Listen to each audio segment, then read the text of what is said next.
성도님들 화를 잘 내시나요?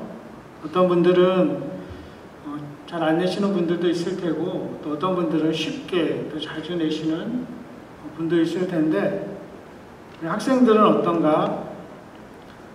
민성이 어떨 때 가장 화가 나니?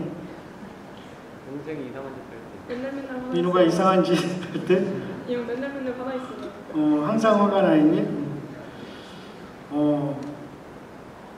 목사님도 벌써 24년이 됐네. 캐나다 처음 와서 이제 ESL 공부하는데 스트레스를 많이 받으니까 내가 찡그렸나 봐. 이렇게 선생님이 나보고 묻더라고. Why are you angry all the time? 그러니까 항상 왜 너는 화가 나 있냐? 내 딴에는 그냥 표정인데, 특히 한국 남자들이 조금 더 다 그렇진 않지만 그런 면이 있는 것도 같습니다. 분노의 시대를 우리가 살고 있습니다. 이 설교를 준비하는 지난 주일만 하더라도 뉴스에 보니까 수요일이었던가요? 춘천의 한 아파트에서 60대 어떤 남성이 70대 여성에게 흉기를 휘두른 그런 뉴스를 접했습니다. 이유가 그 여성이 요구르트를 다 나눠주는데 본인은 못 받은 거죠. 마음이 상해 있었는데 담배를 피우는데 이제 재떨이까지 치워가니까 화가 나서 그런 행동을 했습니다. 또 아니나 다를까 며칠 후에는 이 지하 보도에서 청소하는 환경미화원이 이 노숙자에게 안타깝게 목숨을 잃은 그런 사건도 뉴스에 났습니다. 청소하니까 비키라고 했는데 이것에 격분해가지고 홧김에 그런 거죠. 이런 뉴스들을 참 우리가 많이 접합니다. 층간소음 때문에, 또 보복운전, 또 묻지마 폭행, 그래서 살인으로까지 이어지고, 요즘은 이 SNS 상에서 익명성 뒤에 숨어 있죠. 거친 표현을 막 여과 없이 쏟아냅니다. 누구에게 해악을 끼치죠. 정치인들도 그것을 조장하는 것 같습니다. 거친 막말을 쏟아내면서 정적에 대해서, 상대 진영에 대해서 더 강하게 분노를 표출해야 지지 세력들이 결집되는 그런 것들을 이용하죠. 종교도 마찬가지인 것 같습니다. 이 역사 속에서 보면 이 분노를 격동시켜서 얼마나 많은 사람들이 희생됐는지 모릅니다. 이 상대방을 이단으로 규정하고 나아가서 막 악마화시켜야 결집할 수 있는 미움을 심어주는 것이죠. 그런 분노가 다른 사람들의 삶을 파괴하는 경우를 많이 보게 됩니다. 그 분노가 어디에서 나왔을까요? 우리가 성경에서 가장 먼저 사람의 분노를 볼 수 있는 것이 창세기에서 가인의 분노죠. 자신의 제사를 받지 않은 것에 화가 나서 동생 아벨을 죽이게 됩니다. 아벨은 의로운 사람이었다고 하고 믿음이 있다고 이 히브리서, 요한일서에 이렇게 기록되어 있습니다. 믿음으로 아벨은 가인보다 더 나은 제사를 드렸다. 하나님이 그것을 받으셨다는 거죠. 요한일서 3장에도 이렇게 되어 있습니다. 가인같이 하지 말라. 저는 악한 자에게 속하여 그 아우를 죽였으니 어떤 연고로 죽였느냐. 자기의 행위는 악하고 그 아우의 행위는 의로움이니라.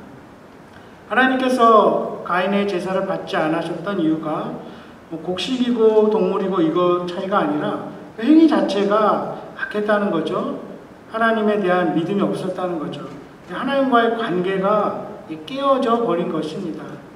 반면 아벨은 온전한 관계 안에서 제사를 드렸지만 가인은 그렇지 않았기 때문에 내면이 혼돈스럽고 무질서했던 것입니다. 그런 상태에서 드리는 제사 예배가 이 거칠에 불과한 것이죠. 물론 하나님은 가인에게도 기회를 주시고 경고를 하십니다. 너 낯빛이 왜 그러냐? 죄가 너 안에 있지만 너는 그걸 다스려라. 하지만 하나님을 신뢰하지 못하고 관계가 올바르지 않았기 때문에 그것을 받아들이지 않았습니다. 그러면서 이제 삶을 자기 기준으로 바라보는 것이죠. 분노하는 이유 중에 많은 경우에 삶을, 세상을, 어떤 일에 대해서 이제 성경의 기준이 아니라 자기 기준으로 판단하기 때문에 그런 일들이 일어나기도 합니다. 우리 누가복음에 나오는 탕자의 비유에서 탕자의 형이었던 마다들이 그랬죠. 본인의 기준에서는, 본인이 생각하기에는 저렇게 재산을 탕진한 동생은 벌을 받아야 되는데 받아들여지는 것에 대해서 분노하게 된 것이죠. 열왕기하 5장에 나오는 나아만 장군도 그렇죠. 엘리사가 나병을 고쳐주는데 본인 생각에는 누군가 와서 고치든가 어떻게 해야 되는데 그냥 요단강 물에 들어가 7번 담그라고 하니까 어떻게 나한테 이런 대접을 할 수 있나. 내가 한 나라의 최고 장군인데. 이 자존심이 상했던 것이죠. 마르다와 마리아의 경우도 마찬가지일 것입니다. 나는 이렇게 열심히 일하고 있는데 우리 동생 마리아는 저렇게 말씀만 듣나. 자기 기준에 볼 때는 온전하지 못했던 거죠. 심한 경우도 있습니다. 우리 요나서에 보면 요나가 명령을 받고 니느웨에 가서 이제 사람들에게 회개하라고 외치지 않습니까? 회개합니다. 정말 그 12만 명이나 되는 니느웨 사람들이 회개합니다. 이방 민족인데 거기에 대해서 격분합니다. 분명히 본인이 회개하라고 외쳤고 그렇게 하나님이 바라셨던 일이 일어났는데 왜 분노합니까? 자기가 싫어하는 민족이거든요. 그 아수르 민족. 10여만 명의 그러한 생명보다, 영혼보다 자신이 화가 나는 게 더 큰 것이죠. 나중에 보면 박농골 하나 때문에 더 막 화가 납니다. 그래서 하나님께서 묻죠. 너가 화내는 것이 옳으냐? 이렇게 묻죠. 이 말씀을 접하다 보면 우리가 항상 성경을 읽을 때는 일단 내 생각, 내 기준은 내려놓는 것이죠. 우리에게 물을 수도 있는 것이죠. 너가 지금 화내는 게 옳은 것인가? 옳은 것이냐? 하나님이 우리한테 물으실 수 있는 것이죠. 그러면 내 생각, 내 기준을 잠시 내려놓고 그것을 다짚어 보는 것입니다. 분노하는 것이 성경이 참 어리석은 것이라고 구약성경이 말합니다. 구약성경에서는 특히 어리석은 거, 바보 같은 것이 악한 것이랑 동일한 의미입니다. 예를 들어서 어리석은 자는 하나님이 없다 한다 했을 때 그 어리석은 거는 단순히 바보 같은 것이 아니라 악한 것이죠. 하나님이 없기 때문에 심판이 없다고 생각하고 마음대로 행할 수 있는 것입니다. 이 분노에 대해서 잠언에 보면 참 많이 나옵니다. 제가 몇 가지만 한번 뽑아봤습니다. 12장에 보면 미련한 자는 당장 분노를 나타내거니와 슬기로운 자는 수욕을 참는다. 16장에 보면 노하기를 더디하는 자는 용사보다 낫다. 성을 빼앗는 자보다 낫다. 이렇게 되어 있습니다. 21장에는 이런 말도 있습니다. 다투며 화내는 여인과 함께 사는 것보다 차라리 광야에서 사는 것이 낫다. 여인뿐이겠습니까? 배우자든 가족이든 쉽게 막 분을 내는 사람들하고 사는 것이 또 얼마나 어려운 일인가 말해주고 있습니다. 그런데 화를 내는 것이 다 죄는 아닐 것입니다. 화가 나면 화를 내는 게 정상적인 감정이겠죠. 예를 들어서 이제 자녀에게 화를 낼 때 바르지 못한 말과 행동을 할 때 당연히 화가 납니다. 그 분노에는 사실 이 사랑의 전제가 깔려 있는 것이죠. 그렇기 때문에 어떤 목사님은 이 하나님의 분노는 사랑의 뒷모습이다 이렇게까지 표현하고 있습니다. 사랑하기 때문에 훈육하기 위해서 바른 길로 인도하기 위해서 또 야단을 치고 또 화를 내기도 합니다. 화내는 것이 잘못된 것은 아니지만 문제는 이제 어떻게 다룰 것인가 그것이 문제가 아닐까 싶습니다. 또 큰 범위에서 생각하면 어떤 공의나 법 질서가 적용되지 못하는 그런 불의한 현실을 볼 때 우리는 의로운 분노가 일어납니다.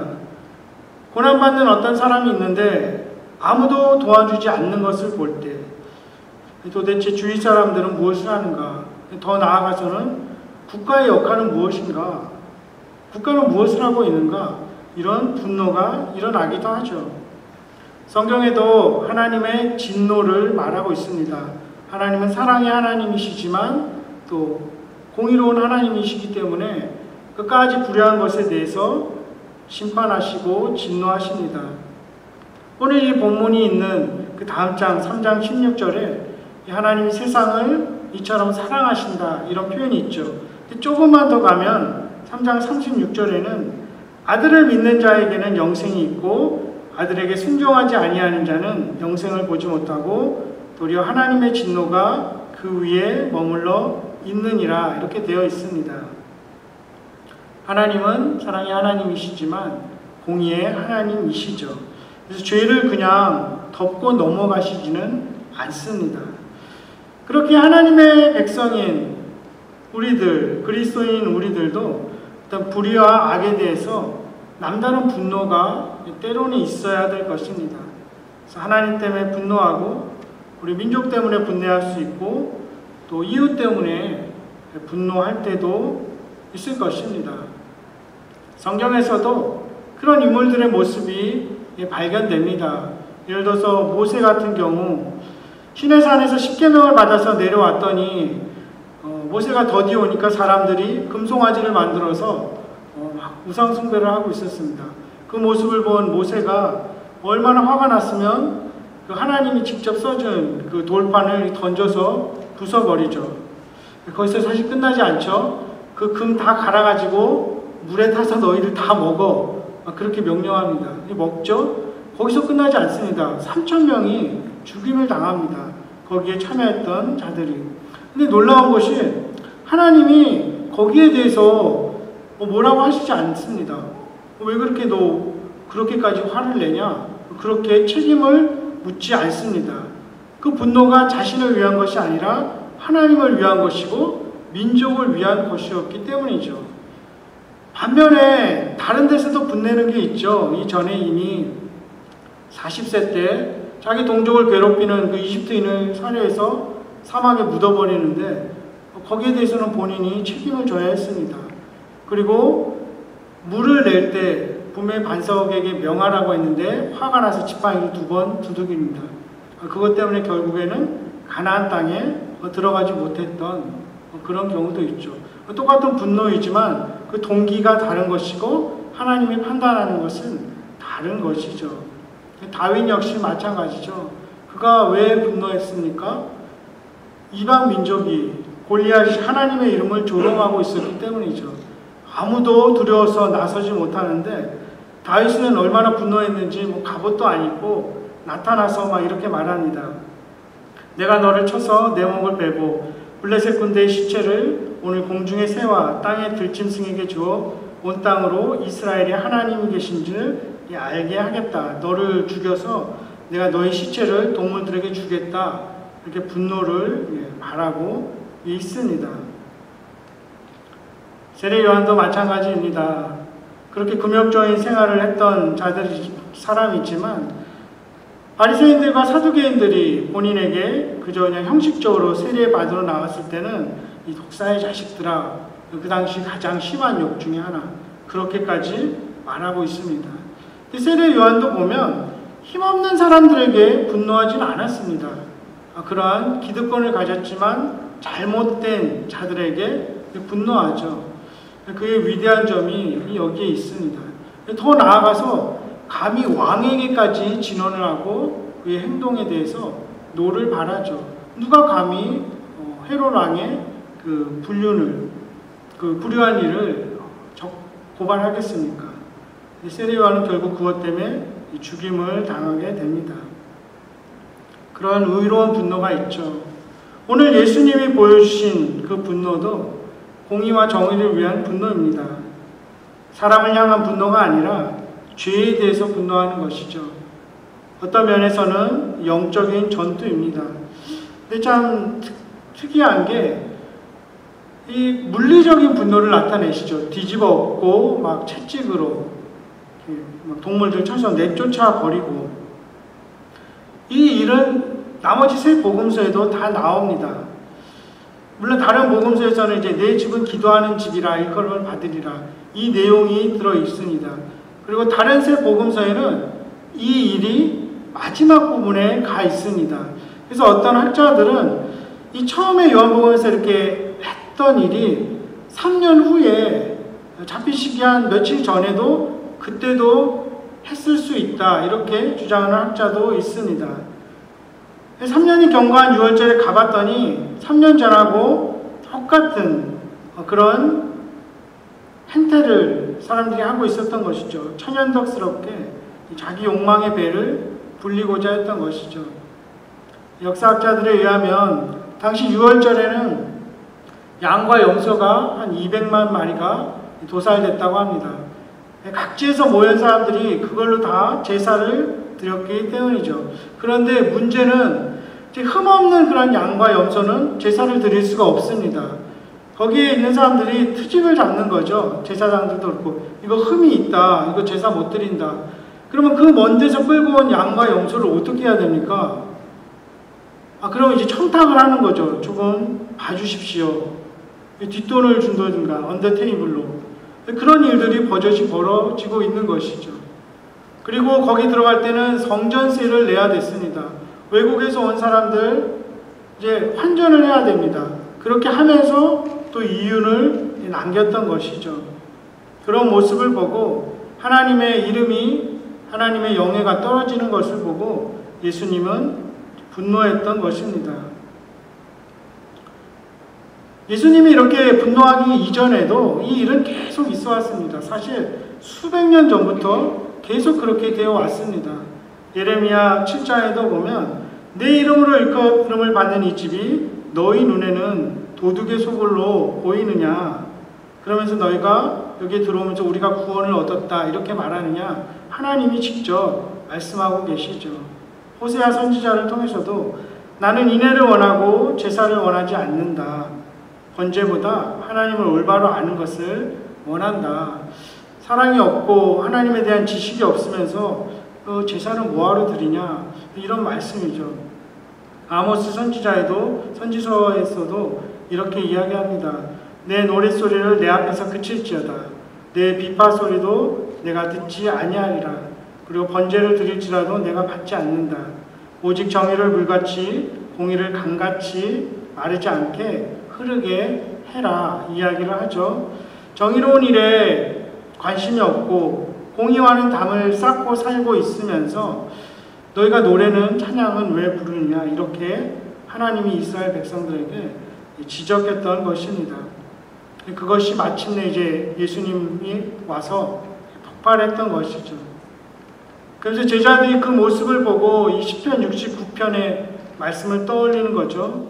주의 집에 쏟은 내 열정이 내 안에서 불처럼 타고 있다. 이 시편 구절을 나중에 떠올리게 됩니다. 이 일을 보고 당시 종교 지도자들이 묻습니다. 너가 무슨 권한으로 이 일을 하냐? 그리고 표적을 보여라. 조금 이해할 수 없는 그런 요구를 합니다. 표적에만 관심이 있었던 것이죠. 근데 예수님은 좀 더 이해할 수 없는 대답을 하죠. 이 성전을 헐라. 내가 사흘 만에 다시 일으키리라. 그러니까 이 성전은 46년째 지금도 짓고 있는데 너가 무슨 수로 3일 만에 다시 짓는다는 거냐? 동문서답을 서로 하고 있는 것입니다. 예수님이 하신 말씀은 자신이 새롭고 영원한 성전이라는 것이죠.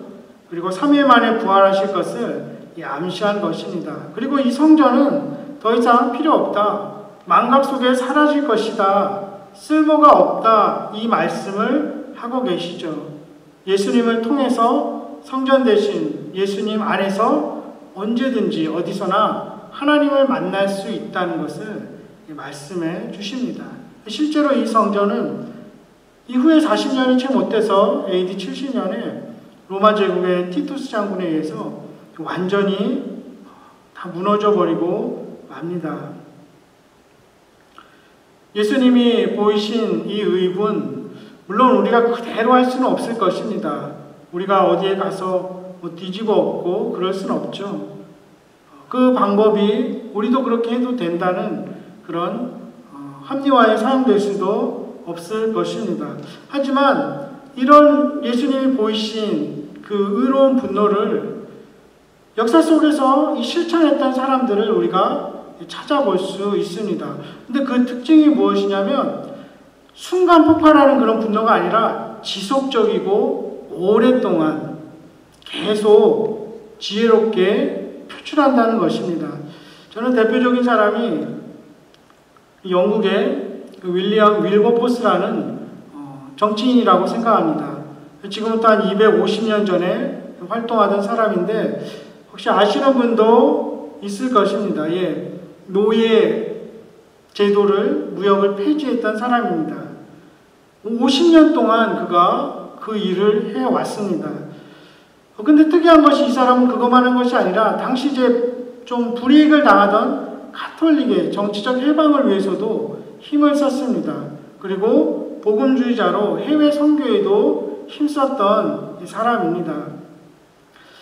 이때 당시는 이게 좀 잘못된 것 같다. 사람을 사고 파는 게 잘못된 것 같다. 아는 사람들도 있었습니다. 그런데 감히 나서지는 못했던 거죠. 그리고 미국에서도 교회별로, 교파별로는 어떻게 해보려고 움직임이 있었는데 턱없이 힘이 부족한 것이죠. 그래서 이 사람은 이제 조금씩 계속 사람들을 계몽해가고 캠페인을 벌이고 또 힘을 규합합니다. 그렇게 해서 뜻을 같이 하는 사람들이 만들었던 공동체가 이 클랩함 공동체라는 것입니다. 거기에는 그 존 뉴턴이라는 사람, 어메이징 그레이스를 작곡했던 그 사람도 포함되어 있습니다. 당시 얼마나 노예들이 사고 팔리고 했을까요? 한 연구에 의하면 1514년부터 1866년 사이에 약 1060만 명 이상의 서아프리카 흑인 노예들이 유럽과 아메리카로 팔려왔다고 합니다. 그 중간 상인 역할을 했던 것이 영국이죠. 그리고 아프리카에서도 팔면서 이득을 받고 또 샀던 미국에서도 신대륙에서도 이익을 받습니다. 그때 당시 모카 농장, 설탕 농장 이런 것들 다 고도로 노동 집약적인 그런 산업이었습니다. 이것이 만약에 사라질 경우 국가 경제가 근간이 흔들릴 수도 있는 그런 일입니다. 그런데 이게 쉽지 않았던 더 큰 이유는 18세기까지 노예 제도가 계속 있어 왔다는 것이죠. 그래서 그리스도인들조차도 그것이 잘못됐다고 생각하지 못했던 것이죠. 실제 성경에도 종의 그런 이야기들이 쭉 나오기 때문입니다. 그래서 쉽게 누군가 함부로 비판하거나 이것이 잘못됐다 이렇게 생각하지 못했던 것이죠. 그래서 더 어려웠습니다. 하지만 이 윌리엄 윌버포스는 이것이 내 평생의 사명이다 생각했던 거죠. 지속적으로 50년 동안 그 의로운 분노를 가지고 노력을 했습니다. 1833년에 윌리엄 윌버포스는 세상을 떠났고 마침내 그 다음에 1834년에 노예제도가 영국에서 완전히 폐지되었습니다. 이런 역사적인 일들이 일어나기도 하죠. 그렇지만 이 분노에 대해서 우리 개인의 모습은 어떨까요? 사실은 우리가 바라는 분노의 대부분은 거룩하지도 정당하지도 않고 자기 중심적이지 않을까요?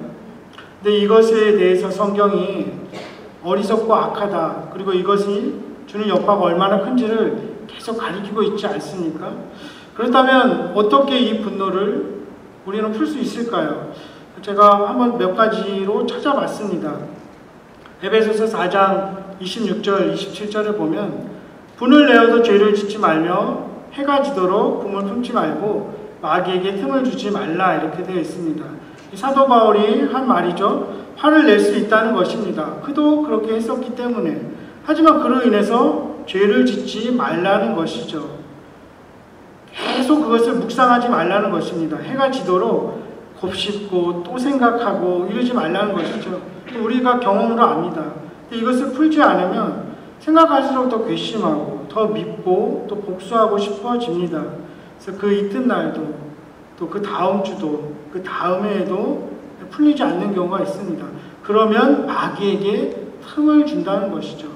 그리고 그로 인해 죄를 짓게 되고 돌이키기 어려운 상황에 처해지기도 합니다. 분노할 수 있지만 오늘 밤에 해결하고 자야 됩니다. 분노할 수 있지만 거기에 묶이지 말아야 하는 것이죠. 둘째는 분노를 사람을 향해 바라는 것이 아니라 하나님 앞에 쏟아놓는 것입니다. 내가 분노가 있다면 하나님께 솔직하게 드러내는 것이죠. 사람에게 쏟는 것이 아니고 하나님께 쏟아부어도 하나님은 이것을 문제 삼지 않습니다. 선지자들이 그러했고 또 예를 들어서 다윗이 그러했습니다. 시편 109편 보면 다윗은 화나는 일이 참 많죠. 억울하고 분노할 만한 일도 많았는데 시편 109편에 이런 표현이 있습니다. 자기에게 분노를 일으키는 사람을 향해서 악인이 그를 다스리게 하시며 사탄이 그의 오른쪽에 서게 하소서. 그가 심판을 받을 때 죄인이 되어 나오게 하시고 그의 기도가 죄로 변하게 하소서. 그의 연수를 짧게 하시고 쭉 가면 그의 자녀는 고아가 되게 하시고 그의 아내는 과부가 되게 해주십시오. 그의 자녀들이 유리하며 구걸하게 해주십시오. 그들의 황폐한 집을 떠나 빌어먹게 해주십시오. 고리대금하는 자가 그 소유를 다 빼앗아가게 해주십시오. 그의 고아들에게 은혜를 베풀지 않게 해주십시오. 이 분노를 사람에게 바라는 것이 아니라 다 쏟아넣는 것이죠. 우리도 이 시를 읽으면 속이 시원하지 않겠습니까? 내 입을 직접 열어서 누군가를 직접 저주하지 않아도 하나님께 다 쏟아놓는 것입니다. 원수 갚는 일이 내게 있지 않고 하나님께 있다는 것을 알기 때문이죠. 셋째로는 우리 삶 속에 일어나는 힘든 일에 대해서 하나님의 주권을 인정하는 것입니다. 하나님의 관점에서 보면 해석되지 않는 것이 하나도 없을 것입니다. 일어나는 사건에 대해서 분노하거나 얽매이지 않게 됩니다. 넷째로는 우리의 시선을 분노의 대상이 아닌 예수님께 두어야 합니다. 내가 달려야 할 저 십자가에 주님이 달리셨구나. 주님을 계속 바라보는 것입니다. 그리고 다섯 번째로는 부르신 자리에서 주어진 일에 계속 성실하게 임하는 것입니다. 창세기에 요셉이 그러했습니다. 형들에 의해서 애굽의 노예로 팔려왔을 때 얼마나 화가 많이 났을까요? 근데 분노하는 대신 그는 애굽에 이제 생활을 배우기로 한 거죠. 언어를 배워 나갔습니다. 그리고 주인 보디발이 무엇을 좋아하고 무엇을 싫어하는지 계속 그것을 관심을 가지고 연구했습니다. 이 분노를 곱씹을 시간이 없었던 것이죠. 자신이 처한 그 상황에 집중하는 것이 아니라 시선을 바깥으로 돌렸던 것이죠. 그리고 맡겨진 일을 잘 감당했던 것입니다. 잘 나왔어야 되는데 또 우리가 또 감옥에 들어갑니다. 거기서도 마찬가지였죠. 내가 왜 여기에 왔을까? 사람들에 대해서 분노하는 것이 아니라 다른 사람들의 이야기를 듣게 됩니다. 감옥이 아니면 만날 수 없었던 그런 요직에 있던 사람들을 만나게 됐죠. 그리고 그들의 이야기를 듣게 됩니다. 요셉의 마지막이 어떻게 됐는지는 우리가 잘 압니다. 하나님이 그리시는 그 큰 그림에 동참했던 인물입니다. 많은 사람들의 구원을 위해서, 생명을 위해서 하나님의 그 놀라운 계획에 참여했던 인물이 되는 것입니다. 그래서 알지만 참 쉽지가 않습니다. 그렇기 때문에 우리는 늘 성령의 도우심을 구해야겠죠. 분노를 다스리기 원하는 자라면 기도하지 않을 수 없을 것입니다. 세상이 우리 자녀들도 그렇고 참 끝없이 어떤 부채질하죠. 가만히 있으면 이렇게 가만 보고 있으면 막 분노, 투쟁의 광장과 같습니다. 어떻게 우리 자신을 지킬 수 있을까요? 성령의 능력 외에 다른 어떤 방법이 있겠습니까? 이러한 시대를 살아가지만 그래도 우리에게 소망이 있는 것은 인간을 향한 하나님의 진노, 또 우리를 향해 바라는 분노처럼 보이는 그 하나님의 분노도 우리를 사랑하시기 때문임을 성경은 말하고 있습니다. 하나님은 죄에 대해서는 진노하시지만 죄인이 회개하고 돌아올 때 무한히 용서하십니다. 하나님은 우리를 끝까지 사랑하시고 책임지셔야 하기 때문에 우리를 향해서 가끔 분노처럼 보이는 일들이 일어나기도 합니다. 우리 안에 있는 죄에 대해서는 분노하지만 우리의 연약함에 대해서, 모자람에 대해서는 결코 분노하지 않는 긍휼과 자비의 하나님, 그분이 우리의 아버지이십니다. 그렇게 그분의 분노는 긍휼과 사랑의 뒷모습과도 같습니다. 우리가 얼마나 연약합니까? 얼마나 모자라고 불순종하고 때로는 비겁하고 의롭지 못합니까? 하지만 그래도 주님은 끝까지 오래 참아 주십니다. 주님 앞에서는 우리가 의도적으로 계속 거부하지 않는 이상 하루에 7번씩 70번이라도 용서하시는 분이 사랑의 하나님 아버지이십니다. 그래도 우리의 죄를 해결하시기 위해서 우리 대신 친히 죽으신 그 예수 그리스도로 인해서 우리는 오늘도 이렇게 살아갈 수 있습니다.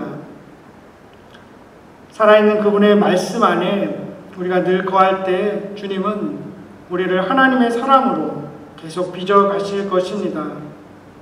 우리 안에 어떤 내 중심적인 인간적인 분노가 있더라도 그것을 의로운 열정으로, 의로운 분노로 바뀌게 하실 것입니다. 긍휼의 하나님께서 우리의 분노를 나를 살리고 다른 이들을 살리는 의로운 분노로, 거룩한 열정으로 바꾸어 주실 것입니다. 기도하겠습니다.